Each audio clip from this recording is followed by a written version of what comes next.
ரெண்டும் ஒரே கட்சி. இது திருடர்கள் முன்னேற்றம், அது அனைத்து இந்திய திருடர்கள் முன்னேற்றம். அது கொஞ்சம் பெருசு. நீ நினைத்துக் கொண்டிருக்கிறாய் திமுக அதிமுக ரெண்டும் வெவ்வேறு கட்சி என்று நினைத்துக் கொண்டிருக்கிறார்கள் என் சொந்தங்கள். ஐயோ என் பெற்றோர்களே, ரெண்டும் ஒரே கட்சி தான். ஒரே இடத்தில் எப்படி திருடுவது என்று பயிற்சி எடுத்த கூட்டம். தனித்தனியாக திருடுவார்கள், அப்புறம் கூடி ஒரு இடத்தில் பிரித்துக் கொள்வார்கள். இதுதான் இன்னைக்கு திமுகவில் அமைச்சராக இருக்கிறதில் 10 பேருக்கு மேலாக அதிமுக முன்னாள் அமைச்சர்கள். நீ வேறு வேறு கட்சி என்று நினைத்தாய், இதிலும் அமைச்சராக இருக்க முடியும். அடுத்த 6 மாதத்தில் இங்கே வந்து நின்று இங்கேயும் அமைச்சராக இருக்க முடியும் என்றால் ஒரே கட்சி தான். இது ரசிகர் கூட்டம் அல்ல, லட்சிய கூட்டம் என்று சொல்வதற்கு காரணம் அதுதான். திரை கவர்ச்சியா, இன எழுச்சியா, பணமா, தமிழன் என்கிற மானமிக்க இனமா? இதுதான் இந்த களத்திலே. சாப்பாட்டில் தான் கூட்டு பொரியல் அவியல் எல்லாம், சண்டையில் தனித்துத்தான். பாரதிய ஜனதா காங்கிரஸ் ரெண்டுக்கு ஏதாவது ஒரு மாறுதல்? ஒன்று, காங்கிரசின் பொருளாதார கொள்கை அதேதான் பாரதிய ஜனதாவிற்கு, பாரதிய ஜனதாவின் வெளியுறவு கொள்கை அதேதான் காங்கிரஸ், காங்கிரசின் பாதுகாப்பு கொள்கை அதேதான் பாரதிய ஜனதாவிற்கு, காங்கிரசின் மருத்துவ கொள்கை அதேதான் பாரதிய ஜனதாவுக்கு, பாரதிய ஜனதாவின் கல்விக் கொள்கை அதேதான் காங்கிரஸ். எந்த இடத்தில் மாறுபடுது? நீட்டை முதன்முதல் நீட்டியது யார்? காங்கிரஸ். தெரியுமா தெரியாதா? சரக்கு மற்றும் சேவை வரி ஜிஎஸ்டி கொண்டு வந்த பெருமக்கள் யார்? இவர்கள் தான், காங்கிரஸ் தான். என்ஐஏ என்ற ஆழ்தூக்கி சட்டத்தை கொண்டு வந்த பெருமக்கள் யார்? காங்கிரஸ் தான். இவர்கள் 10 பேர் வைத்தார்கள். ஐயா மோடி அதை ஊட்டமா ஹார்லிக்ஸ் போன் ஊட்ட கொடுத்து வளர்க்கிறார். அவ்வளவுதான். வெறி கொண்டு எழுகிறோம். இழந்த உரிமையை மீட்க, இருக்கிற உரிமையை காக்க வெறி கொண்டு எழுந்து வந்து கொண்டிருக்கிறோம். இதுல குறுக்க பெத்த தாய் தந்தையரை வந்தாலும் எங்களுக்கு எதிரி எதிரிதான். பன்னெடுங்காலமாக பசித்து கிடக்கிற புலி வெறி கொண்டு வேட்டைக்கு வரும்போது எதிர்த்து எவன் வந்தாலும் ஆட்டிதான். இங்க மும்முனை போட்டிம்பா, இருமுனை போட்டிம்பா, 4 முனை, ஒரு போட்டி கிடையாது. அந்த 3 கட்சிகளும் ஒரே கோட்டி நிக்குது. நாம் தமிழர் கட்சி வேற கோட்டி நிக்குது. எப்படி திமுகவை எப்படியாவது ஆட்சியிலிருந்து அகற்ற வேண்டும், அகற்ற வேண்டும். அகற்றிவிட்டு யாரை அமர செய்வீர்கள்? அதிமுகவை. பேயை விவாகரத்து செய்துவிட்டு பிசாசை திருமணம் செய்வது, பிசாசை விவாகரத்து பண்ணிவிட்டு பேயை திருமணம் செய்வது. இந்த பேயை விரட்டி விட்டு தேவதையை உட்கார வைத்தால் சரி. இது எப்படி கதை? எப்படி மாறி மாறி மாறி மாறி வாக்கு செலுத்தி விட்டீர்கள். ஐயா ஸ்டாலின் 5 ஆண்டுகால ஆட்சியை முடிவுக்கு போகிறார். ஐயா எடப்பாடி 4 ஆண்டுகள் ஆட்சி செய்து விட்டார். புதிதாக அவர்கள் வந்து ஒன்று ஆட்சி செய்ய போறதில்லை. ஒரே ஒரு முறை உங்கள் பிள்ளைகள் எங்களுக்கு தந்து பாருங்கள். உலகின் தலை சார்ந்த நாடாக என் தாய் நிலத்தை நான் மாற்றவில்லை என்றால் அடுத்த தேர்தலில் தோக்கடியுங்கள். தோல்வி ஒன்றும் எங்களுக்கு புதிதல்ல. அரசியல் என்பது கட்சி அரசியல், தேர்தல் அரசியலாக கட்டமைக்கப்பட்டிருக்கிறது. மக்களுக்கான அரசியல் இல்லை.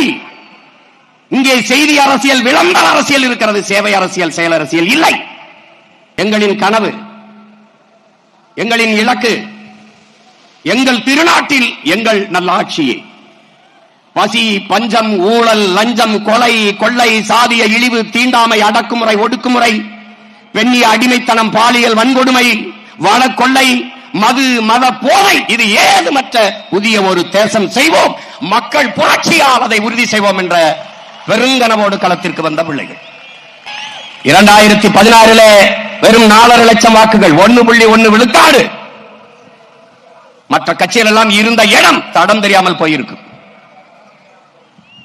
ஆனால் கொண்ட உறுதி, லட்சிய சுமை தொடர்ந்து தொடர்ந்து தொடர்ந்து அடுத்து அடுத்து தனித்து தனித்து நின்று எவரோடும் சமரசம் இல்லை. நின்ற எல்லா தேர்தலிலும் தோற்றம். தோற்றதை போல இங்கே யாருக்காவது தோற்றவர்கள் போல தெரிகிறதா? இல்லை. மேலும் மேலும் அதே அதே அதே வெறியோடு அடிபட்ட புலியும் அடிமைப்பட்ட இனமும் எழுச்சி வரும்போது எவனும் எதிர் நிற்க முடியாது என்கிறார் ஐயா இறை என்பவர்கள். அப்படி அடிபட்ட புலி மட்டுமல்ல, அடிமைப்பட்ட இனமும் கூட எழுந்து நிற்கிறோம். 5வது முறையாக ஒரு அரசியல் கட்சி எந்த சமரசம் செய்து சீட்டுக்கும் நோட்டுக்கும் பேரம் பேசாது தனித்து நின்று தேர்தல் களத்திலே நிற்கிறது என்றால் அது இந்திய துணை கண்டத்திலே நாம் தமிழர் கட்சி மட்டும்தான்.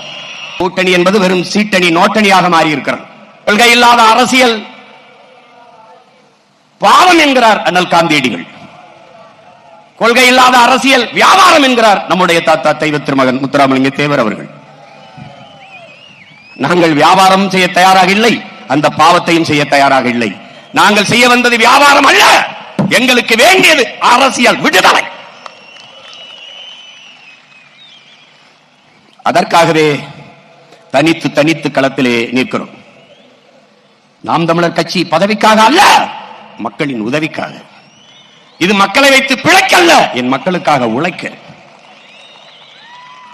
இது பணத்திற்காக அல்ல, நாங்கள் பிறந்த பெருமை மிக்க தமிழர் என்கிற இனத்திற்காக. பணமும் பதவியும் சீட்டும் நோட்டும் தான் என்றால் அரை விழுக்காடு, ஒரு விழுக்காடு, கால் விழுக்காடு வச்சிருக்க கட்சிக்கெல்லாம் பேரம் பேசி சீட்டும் நோட்டும் ஒதுக்கப்படுகிற போது 8.22 8.5 விழுக்காடு 36 லட்சம் வாக்க வைத்திருக்கிற நமக்கு பணமா? மாண்புமிக்க நான் பிறந்த தமிழர் என்கிற இனமா? அதுதான் நமக்கு முன்னாடி நிற்பது. இலவசம் 1000 ரூபாய் அம்மாவுக்கு, 1000 ரூபாய் தங்கைக்கு, புதுமை பெண் 1000 ரூபாய் தம்பிகளுக்கு, தமிழ் மகன். இந்த இலவசத்தில் 6800 கோடி இந்த பொங்கலுக்கு கொடுத்த 3000 ரூபாயில் இப்போது கொடுக்கிற இந்த கோடை விடுமுறைக்கும் சேர்த்து கை செலவுக்கு சேர்த்து கொடுத்த 5000, அதிலே 6800, 15000 கோடியை இவர்கள் இழக்கிறார்கள். அறிவு சமூகம் இதை சிந்திச்சு பார்க்கணும். இலவசத்தில் இழக்கிற பணத்தை எங்கிருந்து எடுப்பார்கள்? அதான் கேள்வி. இந்த கேள்வி எழுகிற இடத்தில் மாற்றத்திற்கான சிந்தனை, விழிப்புணர்வு. நீங்கள் யார்? பெரிய சோழ பரம்பரையா சொத்த வித்து எங்களுக்கு இலவசம் கொடுக்கிறீர்கள் என்ற கேள்வி எழுமானால் நீ விழிப்புணர்வு பெற்றுவிட்டாய். படிக்க போகிற போது தங்கைக்கு மாதத்திற்கு 1000 3 ஆண்டுகள் படித்து முடித்து விட்டால் 1000 ரூபாய் வராது. அப்ப என்ன செய்யலாம்? என்ன செய்யலாம்? அவளுக்கு படிப்புக்கேற்ற வேலை, வேலைக்கேற்ற சம்பளம், அதை உறுதி செய்வதுதான் நல்ல ஆட்சி முறை. அந்த ஆட்சியை உருவாக்கத்தான் இவ்வளவு பேரும் நாங்கள் இங்கே நாம் கூடியிருக்கிறோம் என்பதை புரிந்து கொள்ள வேண்டும். 1000 ரூபாய் பெண்களுக்கு திமுக, அதிமுக வந்தால் 2000. பெண்களுக்கு இலவச பேருந்து. அதிமுக ஆட்சிக்கு வந்தால் ஆண்களுக்கும் இலவச பேருந்து. இலவசமாக ஒரு பேருந்தை ஓட்டுகிறது ஒரு அரசு. 1 லட்சம் கோடி அந்த பேருந்துக்கு போக்குவரத்து துறையில இழப்பு இருக்குது, கடன் இருக்குது. 1 லட்சம் கோடி கடனை வைத்துக் கொண்டு இலவசமாக பேருந்து ஓட்டுவோம் என்று சொல்கிற ஒரு அரசு அரசா தரிசா என்பதை அறிவு சமூகம் சிந்திக்கணும். இப்ப ஆணுக்கும் பெண்ணுக்கும் இலவசம், ஆனால் ஓட்டுநருக்கும் நடத்துனருக்கும் சம்பளம் இருக்கா இல்லையா? அது எங்க இருந்து வரும்? இதுக்கு எரிபொருள் எந்த காசுல நிரப்புவ? புதிய பேருந்து எங்க இருந்து வாங்குவ? இந்த பேருந்து பழுதானால் சீரமைக்க காசு எங்க இருந்து எடுப்ப? எப்படி? சகிக்க முடியாத மின்கட்டண உயர்வு. அப்புறம் எப்படி மின்துறைக்கு 1 லட்சம் கோடிக்கு மேல இழப்பு? எப்படி நட்டம் வருது? எப்படி நட்டம் வருது? இலவசம் கொடுப்பீர்கள் 10 லட்சம் கோடி கடன். ஒரு குடும்ப அட்டைக்கு 5000, ஆனால் அந்த அட்டையில் 2 லட்சம் ரூபாய் கடன் இருக்கிறது. 5000 வாங்குகிற அம்மா கையிலே 2 லட்சம் ரூபாய் கடன் இருக்கிறது என்பதை அறிவு சமூகம் அறியணும். இதை நீ சிந்திக்க தொடங்கிவிட்டால், விழிப்புணர்வு அடைந்து விட்டாய், மாற்றத்திற்கான அரசியல் பிறந்து விட்டது. இவ்வளவுதான்.